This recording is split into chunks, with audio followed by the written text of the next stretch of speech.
Hello everyone, heads hotels stocks में एक बार फिर बहुत बहुत स्वागत है। फ्रेंड्स, बात करेंगे चॉइस इंटरनेशनल लिमिटेड के लिए 15 जनवरी 2024 का ये लेटेस्ट नोटिफिकेशन है और आज इनके Q3 2024 के नंबर्स डिक्लेयर किए गए हैं। सो आगे बढ़ने से पहले मैं आपको बता दूं, यहाँ पर increase in authorise share capital देखने को मिल रहा है और मोटा मोटा अगर बात करें तो यहाँ पर कंपनी बोनस शेयर भी इशू करेगी 1:1 के रेशियो में। जी हाँ, एक इक्विटी शेयर के ऊपर एक इक्विटी शेयर दिया जाएगा जिसकी फेस वैल्यू 10 रुपीज़ पर इक्विटी शेयर की है। और अगर बात करें तो यहाँ पर जो डेट है वो अभी सामने नहीं आई है। So record date to be determined by the board and will be intimated to the exchange subject to the approval of members of the company. So जैसे ही ये बोनस शेयर अप्रूव हो जाएंगे, रिकॉर्ड डेट सामने आ जाएगी। और अभी हम आ गए हैं चॉइस इंटरनेशनल लिमिटेड के लिए। इनके कंसोलिडेटेड अनऑडिटेड फाइनेंशियल नंबर्स के ऊपर 31 दिसंबर 2023 क्वार्टर के यानी कि Q3 2024 के नंबर्स हैं। और जो भी वैल्यूज़ यहाँ पर देखने को मिल रही हैं वो लाख्स में देखने को मिल रही हैं और इन वैल्यूज़ को कन्वर्ट करके हम करोड़ में लेकर चलेंगे और इन वैल्यूज़ को राउंड फिगर में भी लेकर स्टडी करेंगे सो दैट के कंपेरिजन करने में आसानी रहे।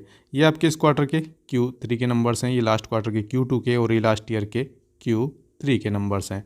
रेवेन्यू फ्रॉम ऑपरेशंस को यानी कि इनकी सेल को कंपेयर करेंगे सबसे पहले क्वार्टर ऑन क्वार्टर बेसिस पर। लास्ट क्वार्टर में Q2 में इनका जो रेवेन्यू फ्रॉम ऑपरेशंस जनरेट हुआ था 191 करोड़ रुपीज़ के आसपास था और इस क्वार्टर में बढ़कर 207 करोड़ रुपीज़ के आसपास है।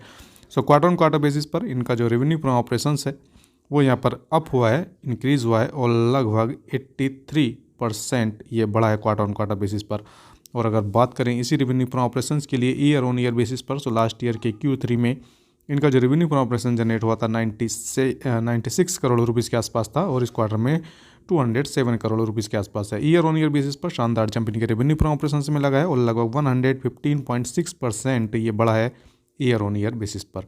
आगे चलते हैं, बात करते हैं टोटल एक्सपेंसेस के लिए जो कि एक इंपॉर्टेंट पार्ट है। टोटल एक्सपेंसेस को अगर कंपेयर करें क्वार्टर ऑन क्वार्टर बेसिस पर, सो Q ऑन Q बेसिस पर इनका जो एक्सपेंस है ऑलमोस्ट यहाँ पर हम देख सकते हैं कि फ्लैट नज़र आ रहा है। जी हाँ, पिछले क्वार्टर में भी 154 करोड़ रुपीज़ के आसपास था और इस क्वार्टर में भी अप्रॉक्स 154 करोड़ रुपीज़ के आसपास ये दिखाई दे रहा है। सो यहाँ पर जो कि एक अच्छी बात है। और अगर बात करें टोटल एक्सपेंस यहाँ per year on year basis पर आप देखेंगे 80 करोड़ से बढ़कर 154 करोड़ रुपीज़ हुआ है, यानी कि लगभग ये बढ़ा है 92.5% बढ़ा है। जबकि इनकी सेल हमने देखा था ईयर ऑन ईयर बेसिस पर 115.6% ये बढ़ी है। सो यहाँ पर आगे चलते हैं और बात करते हैं नेट प्रॉफिट के लिए। नेट प्रॉफिट को कंपेयर करेंगे इनके क्वार्टर ऑन क्वार्टर बेसिस पर। सबसे पहले लास्ट क्वार्टर में Q2 में इनका जो नेट प्रॉफिट था 30 करोड़ रुपीज़ के आसपास था और इस क्वार्टर में 40 करोड़ रुपीज़ के आसपास है। So quarter on quarter basis पर इनका नेट प्रॉफिट बढ़ा है और लगभग 33.3% ये बढ़ा है। और अगर बात करें इसी नेट प्रॉफिट के लिए ईयर ऑन ईयर बेसिस पर, सो लास्ट ईयर के Q3 में इनका net profit around 14 crore rupees के आसपास था, 14 करोड़ रुपीज़ के, और इस क्वार्टर में लगभग 40 करोड़ रुपीज़ के आसपास है।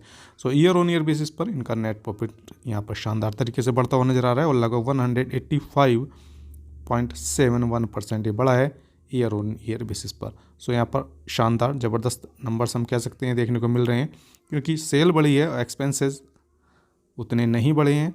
और अगर बात करें यहाँ पर EPS के लिए earning per share quarter on quarter basis पर आप देखेंगे बढ़ा है और ईयर ऑन ईयर बेसिस पर भी बढ़ा है, क्योंकि दोनों ही केसेस में इनके नेट प्रॉफिट बढ़ते हुए नजर आ रहे हैं।